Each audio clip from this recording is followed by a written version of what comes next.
My son brought his fiancée home. She cornered me in the kitchen, shoving me against the counter. Listen, old man, once we're married, you'll be dumped in the cheapest nursing home we can find. He's sick of caring for a useless burden like you. My son stood in the doorway nodding. It's true, Dad. We need your house more than you do.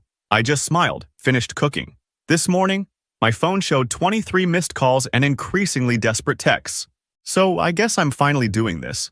Never thought I'd be posting on Reddit about my family drama, but here I am at 2 a.m., still shaking and wondering if what happened today was actually real. Some background. I'm 58, been a widower for 15 years now. My Eloise passed from cancer when our son Daniel was just 15, and I've been raising him alone ever since.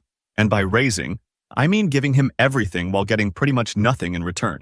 But that's just being a parent, right?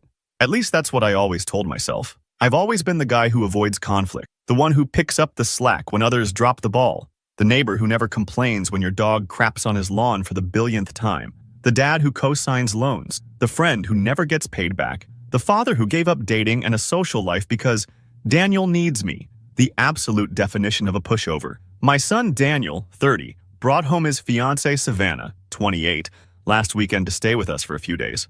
They've been together 8 months and got engaged after 6. Red flag, I know now, but I said nothing because I never say anything. They live about 2 hours away, and this was only my third time meeting her. First time was at some noisy bar where we barely talked. Second time was at Thanksgiving at my brother Henry's place, where she spent the whole time on TikTok and barely acknowledged my existence. But whatever, I was trying to be supportive because Daniel seemed happy, and that's what I do, right? Support everyone else while ignoring that sinking feeling in my gut. They arrived Friday evening. I made up the guest room, washed all the bedding, vacuumed, put out fresh towels, the works. Ordered pizza because they said they were too tired to go out. Paid for it myself, obviously. And Savannah made a face when she saw I ordered from the local place instead of Domino's. Like, sorry my small town doesn't meet your standards? But I just smiled and apologized, because of course I did. Saturday morning, I made a big breakfast. Pancakes, bacon, the works. Daniel slept in until 11, and Savannah picked at her food and asked if I had any avocados. I didn't. More disappointed sighs. Then they spent the afternoon watching Netflix on my account while I cleaned the house and prepped dinner. This is where everything changed. I was in the kitchen making Daniel's favorite lasagna, which takes hours, BTW, and Savannah came in while Daniel was in the shower. I thought maybe she was offering to help. Stupid me. She walked right up to me, actually shoved me against the counter, and got in my face. I can still smell her coffee breath. She said, "Listen, old man, once we're married, you're getting dumped in the cheapest nursing home we can find. Daniel is sick of caring for a useless burden like you." I was so shocked I couldn't even respond. Then I realized Daniel was standing in the doorway. I thought for sure he'd defend me. Instead, he just nodded and said, "It's true, Dad. We need your house more than you do." My house. The one I've owned for 30 years. The one I raised him in. The one I paid off despite working 2 jobs sometimes. The home where I have all my memories with Eloise. And I just smiled, nodded, turned back to my sauce, added some oregano, stirred it like nothing happened. They went back to watching their show. I kept cooking, served dinner, made small talk, asked about wedding plans. Apparently they're planning a destination wedding in Mexico that I'm not invited to. Nodded and smiled, washed the dishes while they went out to meet some of Daniel's old high school friends. But inside I was dying. Inside, something was happening that I've never experienced before. It wasn't just anger. It was like everything I've swallowed down for decades was suddenly bubbling up like lava. All those times Daniel borrowed money without paying me back. All those times he missed my birthday but expected elaborate gifts for his. The way he's talked down to me since he got his business degree. That I paid for. How he's treated my home like a hotel and me like the staff. And now this. After they left for the bar, I sat at my kitchen table and something just broke. Or maybe something finally fixed itself? I don't know. But for the first time in maybe my entire adult life, I decided I wasn't going to take it. Not anymore. Not this time. I got on my iPad, the one Daniel keeps telling me is ancient, even though it's only 3 years old, and started making calls. First to my brother Henry, who's been telling me for years that Daniel was using me. Then to my old friend from high school who happens to work at a law firm. Then to my bank. Then to my neighbor who's a real estate agent. See, what Daniel and his gold digger fiancé don't know is that my worthless house sits on land that's now worth a small fortune because of the new shopping center being built nearby. Developers have been leaving notes on my door for months. They think I'm just some clueless old boomer who doesn't know what he's got. Just like my son thinks. I've never been one for revenge. Always thought karma would handle things. Always thought being the bigger person meant letting people walk all over you. But something changed in me tonight. Something hardened. They came home drunk around midnight, laughing.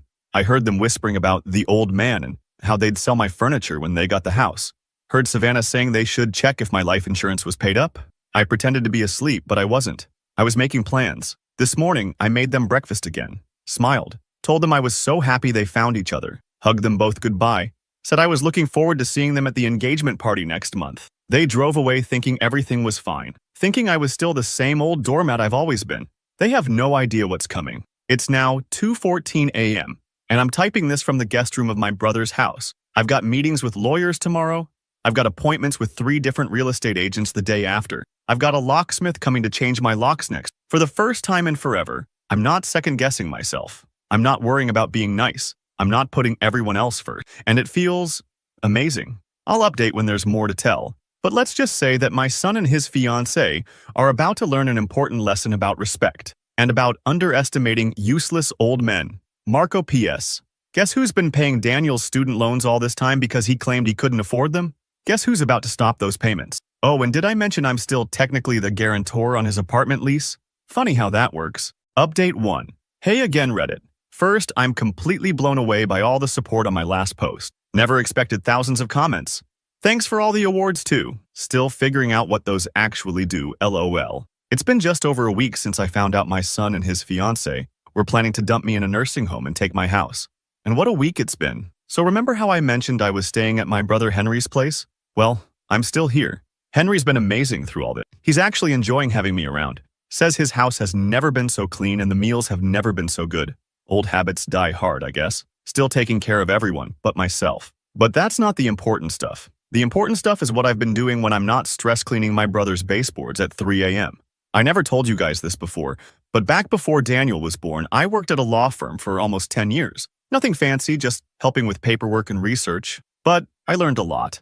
And I kept in touch with people who owe me favors, people who remember when I covered for them or helped them, just listened when they needed someone. And for the first time in my life, I'm calling in those favors. My first call was to my old boss, Leonard. He retired years ago, but his son runs the firm now. I explained my situation, and he got me an appointment the very next day.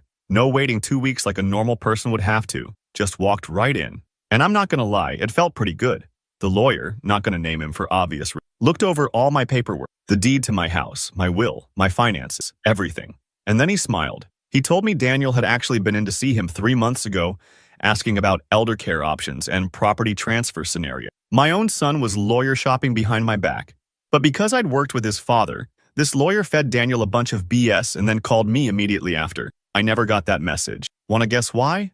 Because Daniel set up my voicemail and apparently some messages just disappear. How convenient. That was just the first of many discoveries. While going through my bank statements, which I usually just glance at online, I found several transfers to Daniel's account over the past year that I never authorized. Small amounts, 200 here, 300 there.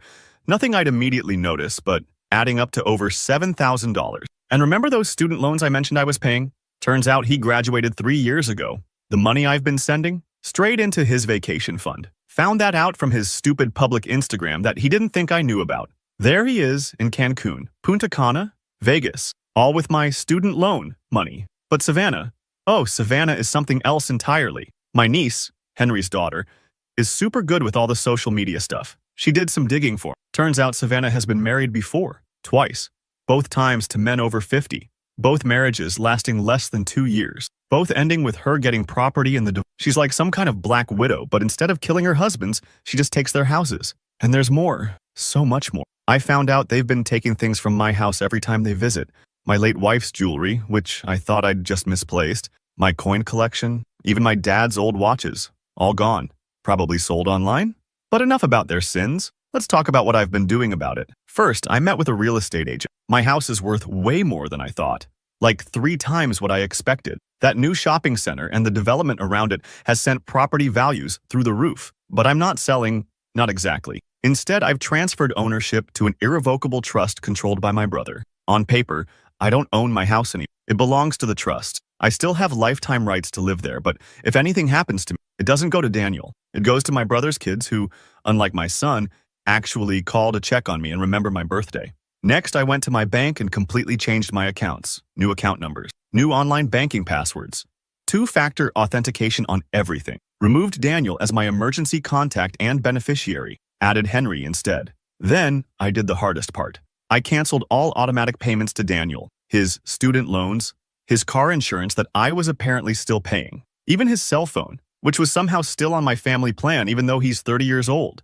Oh, and I hired a private investigator.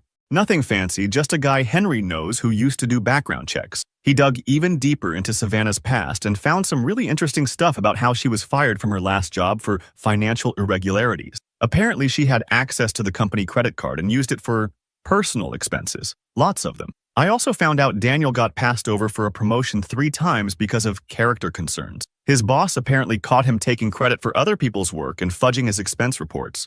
Like father, like son, I guess. Except I would never. Meanwhile, I've been completely normal in my texts with. When Daniel asked why his phone got shut off, I played dumb and said it must be a billing error. When he asked about the student loan payment, I said I was having some temporary financial difficulties, but would figure it out soon. They think I'm just a helpless old man who doesn't understand technology or finance. Their mistake. Yesterday was the real test, though. Daniel called and actually spent 45 minutes pretending to care about me, asked how I was doing, if I was eating okay, if I needed anything. The whole time I could practically hear him sweating through the phone. He finally got to the real reason for his call. He and Savannah are having a small cash flow problem and needed to borrow $3,000 for wedding deposits. I told him I'd have to dip into my savings but would find a way to help because that's what fathers do. He seemed so relieved, thanked me profusely, even said, "I love you, Dad," for the first time in years. I agreed to wire the money this morning, and then didn't. Instead, I sent a single dollar with the memo. "Here's all you deserve." That was 5 hours ago. My phone has been blowing up ever since. First confusion, then concern, then outright panic. 23 missed calls, 47 text messages. Everything from, "Did you make a mistake with the transfer?" to, "Are you trying to ruin my life?" I haven't responded to any of them. Not yet. Because there's one more thing you should know. I invited them to dinner at my house tomorrow night, told them I had big news and wanted to discuss my future. They think I'm going to announce I'm moving to a retirement community or something, but I've invited some other people too. My brother Henry and his wife, my niece and her husband, my neighbor who's known Daniel since he was a baby, and the real surprise guests, Savannah's parents. Oh, I didn't mention that part, did I? Turns out Savannah told Daniel her parents were dead. They're very much alive, living about 2 hours away, and very interested to hear about their daughter's engagement since she's apparently still legally married to husband #2. I've set up my dining room with my best dishes, cooking my famous pot roast, bought a nice bottle of whiskey to celebrate, and installed a small camera in the bookshelf to capture every moment. For the first time in my life, I'm not afraid of confrontation. I'm looking forward to it. I've spent years being the nice guy, the pushover, the human ATM, and emotional punching bag. But tomorrow night, they're all going to meet the person I've become. The person who was always inside me but was too afraid to come out. The wolf they never saw coming. I'll update after the dinner. Wish me luck, Reddit. Though honestly, I don't think I'll need it. For once in my life, I'm holding all the cards, and I can't wait to play them. Marco, finally update. Well, Reddit, it happened. The dinner happened, and I'm still processing everything. Sorry for taking a few days to update.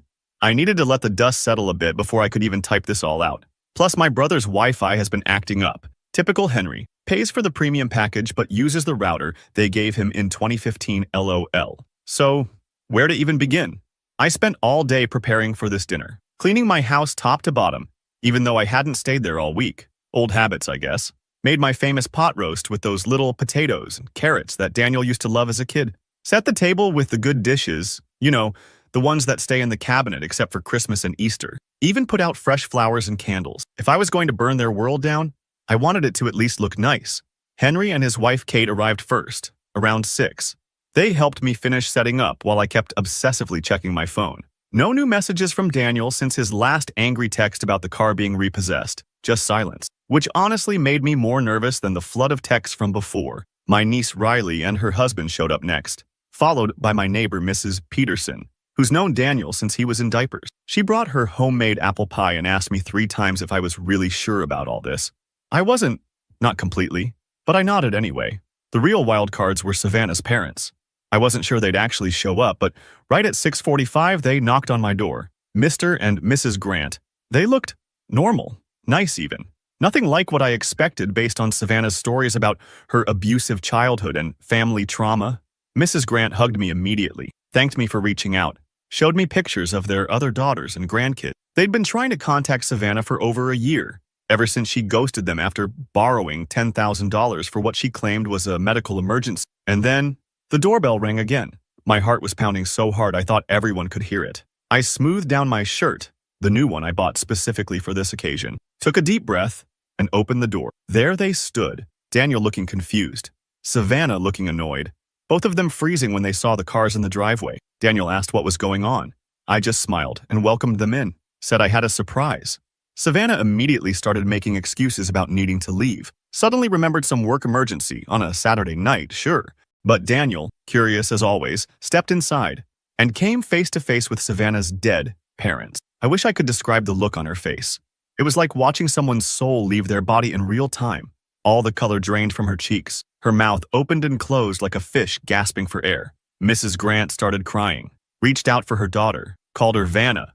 Apparently that's her real name, not Savannah. Asked where she'd been, why she'd disappeared. Savannah looked like she might faint or run. Instead, she did what manipulators always do. She attacked, started screaming that her parents had no right to be there, that I had no right to contact them, that this was all some sick game. But it's hard to play the victim when you're surrounded by evidence of your lies. I invited everyone to sit down at the dining table. Savannah refused, but Daniel, looking more confused by the second, slowly took a seat.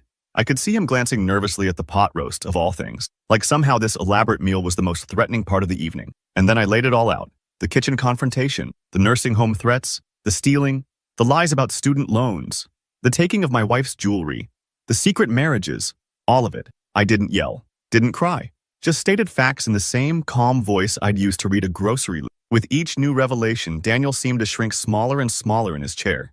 Mrs. Peterson, sweet old lady that she is, gasped so loudly at one point I thought she might need her inhaler. Henry kept his hand on my shoulder the whole time like he was afraid I might collapse if he let go. When I finished, the silence was so thick you could cut it with a knife. Even the ice maker in my fridge seemed afraid to make a sound. Daniel spoke first, started with denial, said I misunderstood the kitchen conversation, then moved to excuses, Savannah's idea, not his, then to blame, if I hadn't been so controlling, if I'd given him more freedom, if I'd helped him more financially. Finally landing on anger. How dare I embarrass him like this, involve all these people? But Savannah went nuclear, called me every name in the book, said Daniel had warned her I was mentally unstable, claimed I was making everything up because I was jealous of their happiness, said she'd sue me for defamation. That's when Mr. Grant quietly asked about her current husband, Steve. The room went silent again. Daniel's head whipped towards Savannah so fast I thought he might get whiplash. Husband? Current husband? Turns out Savannah never actually divorced husband #2. Just moved on, started over, found Daniel. Mr. Grant had the paperwork to prove it. I've never seen someone's face cycle through so many emotions in 30 seconds. Daniel went from confusion to disbelief, to anger, to complete despair right before my eyes. His whole body seemed to deflate, like someone had unplugged him from whatever was keeping him upright. Savannah tried to explain, but there's really no good explanation for being currently married while planning a wedding to someone else. She grabbed her purse, called us all horrible people, and stormed out, leaving Daniel sitting there alone at the table full of people who'd watched him grow up. What happened next surprised even me. Daniel started to cry, not just a few tears, but full-on sobbing, the kind I hadn't seen since he was 10 and broke his arm falling out of the treehouse. He kept saying he was sorry, that he'd messed up, that he didn't know what had happened to him. Part of me wanted to comfort him. That's what dads do, right? But the other part, the new part of me that had grown a spine, that part stayed seated, watching, waiting. His apologies turned to promises. He'd pay me back. He'd make it right. He'd be a better son. Then to bargaining. Could I please help him? Could I talk to his landlord? Could I help him get his car back? And for the first time in my life, I said no. No, I wouldn't bail him out. No, I wouldn't solve his problems. No, I wouldn't pretend this never happened. The dinner ended shortly after. Mrs. Peterson took Daniel home with her. She always had a soft spot for him. Savannah's parents left to try and find their daughter. Henry and Kate helped me clean up in silence. That was 5 days ago. Since then, my phone has barely stopped buzzing. Daniel texts constantly, apologizing, begging, sometimes angry, sometimes desperate. Savannah apparently left town back to husband #2, according to her parents. Daniel lost his job. Turns out they were already on thin ice because of some accounting irregularities that I suspect involved Savannah. His landlord is evicting him because of missed payments. His entire life is collapsing, and for the first time, I'm not rushing in to fix it. Instead, I'm fixing my life. I moved back into my house yesterday, changed all the locks, installed a security system, spent a whole day just sitting in my garden, drinking coffee and planning what flowers to plant this spring. Henry thinks I should cut Daniel off completely. Riley thinks I should give him one more chance, but with strict boundaries. Mrs. Peterson calls daily to advocate for that poor boy who's just lost his way. I haven't decided yet what I'm going to do about Daniel. Part of me still loves him. He's my son, after all. The little boy who used to fall asleep on my chest watching Saturday morning cartoons. But he's also the man who stood in my kitchen and agreed I should be thrown away like garbage. People keep asking if I feel better now, if revenge was sweet, if I'm happy with how things turned out. The truth is, I don't know. I don't feel happy exactly, but I don't feel like a doormat anymore either. I feel like myself, maybe for the first time in decades. Yesterday, I caught my reflection in the mirror and didn't immediately look away like I usually. I actually stopped and looked at myself. Gray hair, wrinkles around my eye, the same face I've always had, but somehow different. This morning, Daniel showed up on my doorstep, unshaven, wearing the same clothes as the dinner, eyes red from crying or drinking or both. He didn't ask for money this time, just asked if we could talk. I haven't let him in yet. He's sitting on the porch swing now while I type this, waiting. And for once in my life, I'm making someone else wait for me. Not sure what I'll say when I finally open that door. Not sure what comes next for either of us, but I know one thing for certain. Whatever happens, I'll never be anyone's doormat again. Marco,